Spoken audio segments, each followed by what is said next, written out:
اللہ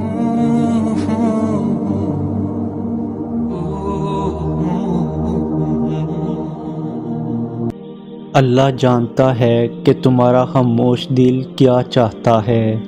تم اپنی دعاؤں میں جس کو نہیں مانگ رہے وہ بھی اللہ جانتا ہے۔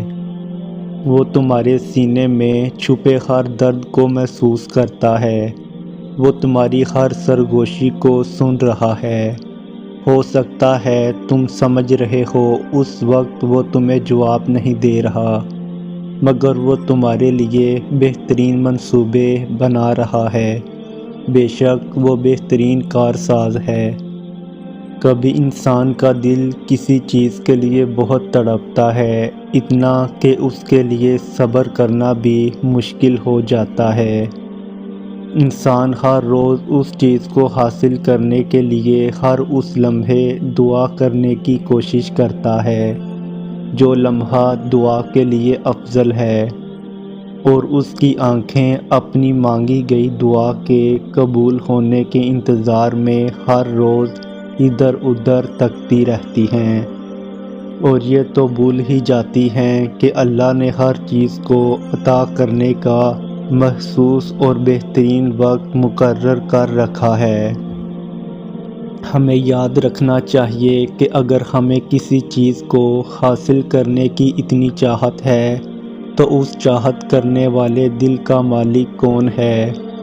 یہ چاہت بھی تو اسی رب نے دل میں ڈالی ہے تاکہ تم اس کے لیے دعا کر سکو، اور وہ تمہاری خواہش کو بہترین کر کے تمہیں عطا کر سکے۔ اور وہ تو خواہش ہی دل میں تب ڈالتا ہے جب وہ تمہارے نصیب میں لکھ دیتا ہے۔ دعا تو بس ہمارے ہی درجات بلند کرنے کا ایک ذریعہ ہے۔ اگر اللہ کچھ محرومیوں کا ہماری ذات کا حصہ بناتا ہے تو بہت سی رحمتوں سے بھی ہمیں نوازتا ہے۔ اگر وہ کوئی داستان ادھوری چھوڑتا ہے تو بہت سے قصوں کو ان کے پرسکون اختتام تک بھی لاتا ہے۔ زندگی اسی کا نام ہے، کچھ مل گیا اور کسی کو کھو دیا۔ جو صبر نہیں کرتے وہ ہمیں بے چینی میں مبتلا رہتے ہیں، اور جو صبر کر لیتے ہیں اللہ انہیں اپنی چاہت میں سکون دے دیتا ہے۔ تو پھر کیوں ظلم کر رہے ہو خود پر؟ اس کی چاہت کو اول رکھو گے تو وہ تمہاری ہر اختتام پرسکون بنا دے گا۔ تم واقف نہیں شاید تمہارا رب سب کچھ کر سکتا ہے۔